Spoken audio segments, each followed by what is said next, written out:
बिस्मिल्लाहिर्रहमानिर्रहीम अस्सलाम वालेकुम दोस्तों, एक नई वीडियो के साथ हाज़िर हैं। चले अपनी वीडियो स्टार्ट करते हैं। पिछले दिनों मैंने आपको कुछ खबरें दी थी जिसमें मैंने आपको बताया था कि अमेरिका के जो इस वक्त डिफेंस सेक्रेटरी हैं पीट हेग्सेथ, उन्होंने एक बात की तरफ जोर दिया कि अमेरिका की जितनी भी ये फाइटिंग फोर्सेज हैं, army, navy, air force, marine core, space force तो बिल्कुल ही अलग है, उसके तो खैर मामला बिल्कुल अलग हैं, लेकिन ये जो चार फोर्सेज हैं इनको ड्रोन्स के ऊपर जो है वो तवज्जो देनी पड़ेगी और ड्रोन वेपनरी जो है वो इनको बड़ी तादाद में बनानी पड़ेगी और बड़ी तादाद के अंदर इनको ड्रोन्स का इस्तेमाल करना पड़ेगा किसी भी कॉन्फ्लिक्ट की सूरत में। ये सारी चीज़ें मैंने आपको उस वीडियो में बताई थी कि इस वक्त जो रशिया और यूक्रेन की जंग लगी हुई है उसको वो स्टडी कर रहे हैं, बल्कि वो क्या स्टडी कर रहे हैं, सारी दुनिया ही स्टडी कर रही है। फिर इंडिया पाकिस्तान की भी एक स्किर्मिश हुई, उसमें भी हमने यही देखा कि पहले दिन जब इंडिया के जहाज आए उन्होंने मिसाइल वगैरह मारे तो नेक्स्ट डे एक ड्रोन वॉरफेयर शुरू हो गई। पहले इंडिया ने ड्रोन्स भेजे, फिर उसके बाद जब पाकिस्तान ने अटैक किया तो पाकिस्तान ने भी उसी तरह के कामिकाज़ी ड्रोन्स जो है वो भेजे। ये 4 दिन स्किर्मिश रही थी,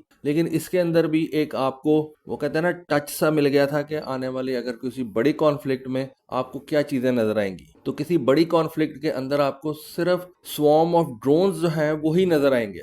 क्रूज मिसाइल, बैलिस्टिक मिसाइल, हवाई जहाज, बहरी जहाज, टैंक वगैरह ये पीछे रह जाएंगी सारी चीजें। आपके घरों के ऊपर से ये ड्रोन्स जो है वो जाया करेंगे। इतनी बड़ी तादाद के अंदर ये ड्रोन्स इस्तेमाल होंगे, आप अंदाजा भी नहीं कर सकते कि कितनी बड़ी तादाद जो है इस वक्त ड्रोन्स जो है वो दुनिया के अंदर बनाए जा रहे हैं और उनके ऊपर वर्किंग हो रही है। अब इस बात का हमें कैसे पता चलता है? रशिया ने एक वीडियो रिलीज की है। रशिया का एक रीजन है ततारिस्तान, जिस तरह से उनका एक रीजन है दागिस्तान। ये रशिया के अंदर काफी इस तरह के इलाके हैं जिनके नाम जो है वो बिल्कुल फेरी टेल्स में हमने सुने हुए थे ना, उस तरह के नाम है उनके, दागिस्तान, ततारिस्तान।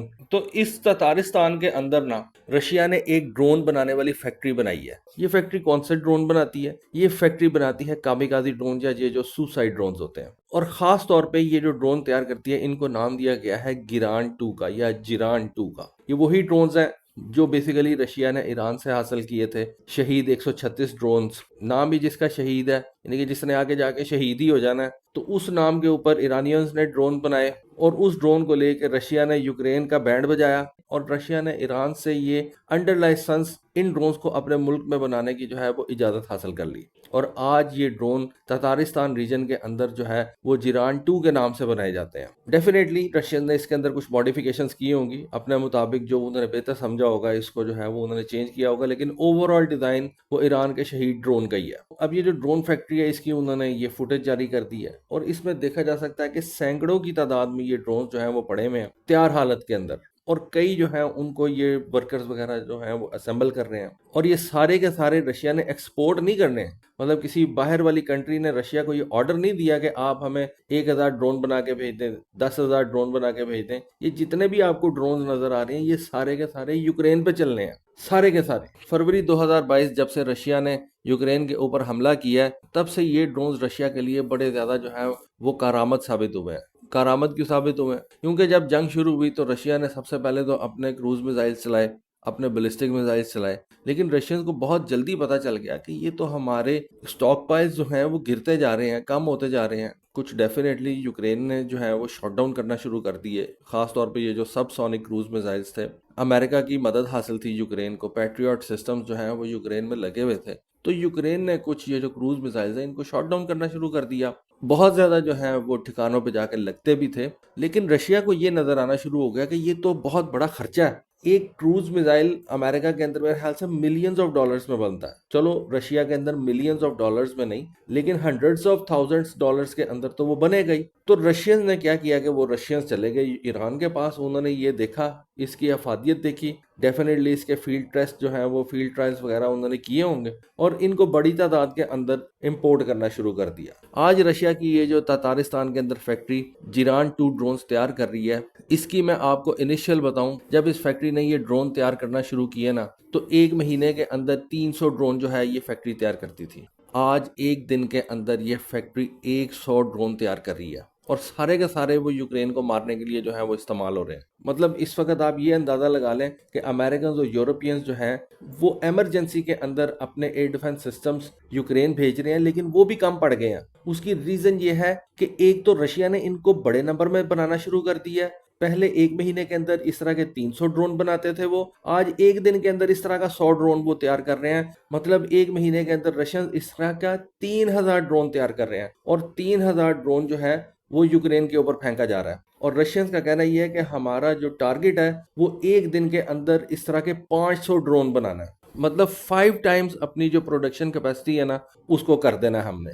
100 ड्रोन आज बन रहा है 1 दिन में, 500 ड्रोन हमने 1 दिन में जो है वो तैयार करना है। अब पता नहीं उसने एक्सपोर्ट करना है या सारे का सारा जो है वो उठा के यूक्रेन पे फेंक देना है। मतलब आप कह लें कि रशिया को एक सस्ता सोल्यूशन जो है वो मिल गया हुआ है यूक्रेन का नुकसान करने के लिए। 500 ड्रोन अगर वो 1 दिन में मारेगा तो 10 दिन में ये 5000 ड्रोन हो गए, 20 दिन में ये 10,000 और 30 दिन के अंदर ये 15,000 ड्रोन हो गए। अब रशियन ने संडे वाले दिन छुट्टी तो करनी नहीं है कि हम संडे वाले दिन यूक्रेन के ऊपर ये ड्रोन नहीं फेंकेंगे, और इसका मतलब है कि 15,000 ड्रोन वो 1 महीने के अंदर यूक्रेन पे फायर करेंगे। अब कई लोग ये कह रहे हैं कि नॉर्थ कोरिया ने जो अपना 25,000 इंडस्ट्रियल वर्कर भेजा था ना रशिया, उनमें से बहुत से लोग जो हैं वो रशिया ने इस ततारिस्तान की फैक्ट्री के अंदर भेज दिए हुए हैं, जहां पे इन नॉर्थ कोरियंस को जो है इन ड्रोन्स को तैयार करने के लिए डेडिकेट कर दिया गया। कोई बड़ी बात नहीं है। उसकी रीज़न ये है कि एक तो रशिया को फाइटिंग फोर्स चाहिए थी, वो भी नॉर्थ कोरिया ने प्रोवाइड की। फिर रशिया को स्किल्ड वर्कर्स भी चाहिए थे जो इस तरह की मैन्युफैक्चरिंग जो है वो कर सके, क्योंकि रशिया के अंदर तो जंग लगी हुई है। वो वॉर फुटेजेस के ऊपर अपनी प्रोडक्शन जो है उसको तेज कर रहे हैं। आप देखें कि इस्कंदर एम बैलिस्टिक मिसाइल की जो आउटपुट थी, उसकी जो फैक्ट्री के अंदर से प्रोडक्शन है, वो रशिया ने कहते हैं 3 गुना जो है वो बढ़ा दी हुई है। जो रशिया के KH-101 क्रूज मिसाइल थे उनकी प्रोडक्शन को रशिया ने जो है वो सेवरल टाइम्स बढ़ा दिया हुआ है, और ये सारा कुछ 3 सालों के अंदर किया है। तो डेफिनेटली जहाँ पे रशिया को रिसोर्सेज की ज़रूरत है इन हथियारों को बनाने के लिए, वहाँ पे रशिया को ह्यूमन रिसोर्स की भी ज़रूरत है, और बताया जाता है कि वो ह्यूमन रिसोर्स नॉर्थ कोरिया पूरी कर रहा है। फिर हमने देखा कि इन्हीं 3 सालों के अंदर जंग के दौरान रशिया ने अपने Su-34 फाइटर जेट्स की जो प्रोडक्शन थी उसको डबल कर लिया। वहाँ पे भी रशिया को फैक्ट्री वर्कर्स जो हैं वो चाहिए। T-90 टैंकों की जो प्रोडक्शन है उसको ट्रिपल कर दिया गया।